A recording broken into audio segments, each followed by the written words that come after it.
The Milwaukee Bucks just advanced to the semifinals of the in-season tournament, and while the play of their two superstars for sure had a huge impact on the game, I also think the presence of Brook Lopez on the defensive end played a huge factor in Milwaukee's victory.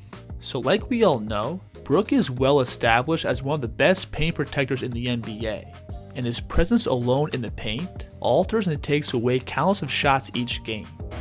Randall will drive, Portis will defend, looking inside. Right here, you'll see Brunson completely blow past Damian Lillard, but as he gets to the free throw line, he's got a 7-foot giant just sitting in the lane waiting for him, which forces Brunson into a difficult 12-foot floater. Now, plays like this don't always show up on the stat sheet, but the effect it has on the court is undeniable. On this play, you'll again see Brunson turn the corner, but now he's driving with his strong left hand. But notice how the presence of Brook Lopez causes him to slightly slow down, which allows this defender to get back in front of the ball and force Jalen into a tough turnaround jumper. For his size, Lopez also has really good mobility, being able to quickly cover ground to eliminate shots. This play here is pretty crazy, where Lopez slides across the paint and jumps up to take away RJ Barrett's layup. And when he lands, he's able to extend back across and block this finish on the other side of the rim. So Brook's combination of size and movability allows him to have this force field effect around the basket, which forces the offense into turnovers or makes simple layups much more difficult. Right here, you'll see Randall turn the corner off the screen, and instead of challenging Lopez at the rim, he tries to dump the ball off to Robinson, who also has no interest in challenging Brook, which leads to him panicking and throwing the ball across half court. Now, when defending in pick and roll, Milwaukee loves to use Lopez and drop, and the idea of this type of coverage is to funnel the offense into tough contested twos. And while the NBA is filled with really talented scorers who can make these looks, these still aren't the type of shots that lead to efficient offense. In the league, Brunson on the move.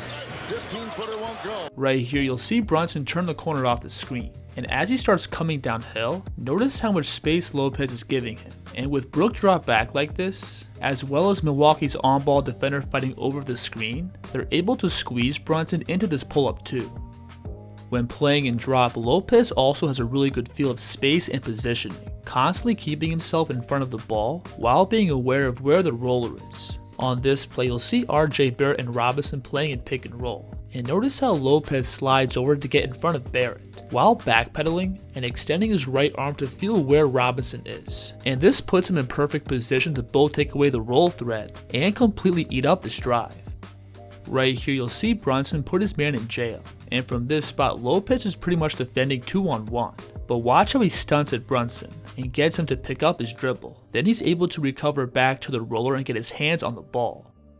When defending from these spots, I also think Lopez has really good hands, and his length allows him to stay in position while being able to use his reach to stretch out and make plays on the ball. And again, that length is what allows Lopez to stay deep and drop, because from these spots he still has the ability to both quickly cover ground and extend up to contest shots.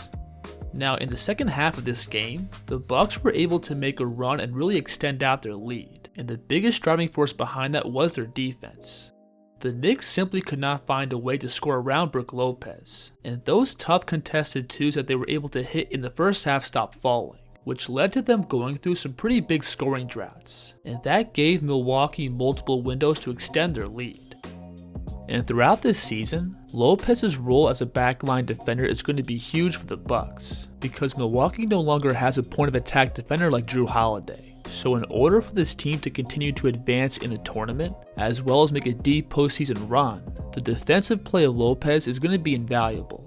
Now, throughout this game, Lopez also did a ton of damage on the offensive end, and most of his usage came off the gravity of Milwaukee's playmakers. And one underrated thing about Lopez's offensive game is that he can be very effective off the ball from multiple spots. Now, he's obviously developed his three-point shooting over the past few years, and that makes him really valuable for spacing alongside Damian and Giannis. Right here, you'll see Giannis and Lillard playing a two-man game. And notice how this defender wants to slide down in the paint to both help on Giannis rolling or help on Dame if he turns the corner, but this leaves the 7-foot shooter wide open in the corner, turning this into an easy swing pass and three.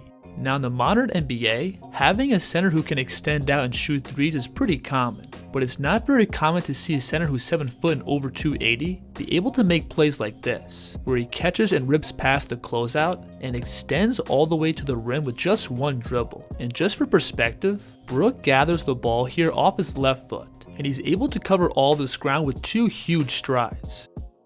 Now Lopez also does a good amount of damage diving towards the basket, and because Dame attracts so much attention as a ball handler, he's able to get these clean slips to the rim. And similar to other parts of his game, Lopez does have counters if the defense overcommits. You'll see Lopez on this play catch in the middle of the paint, and notice how Julius Randle slides over to take away the layup, but that now gives the Freak all this open space to cut into. Lopez in stride and finding Giannis cutting off that baseline. If you enjoyed this breakdown, feel free to check out my Patreon, where you can get access to exclusive breakdowns. But regardless, I appreciate you stopping by, and I'll see you on the next one. The kids here.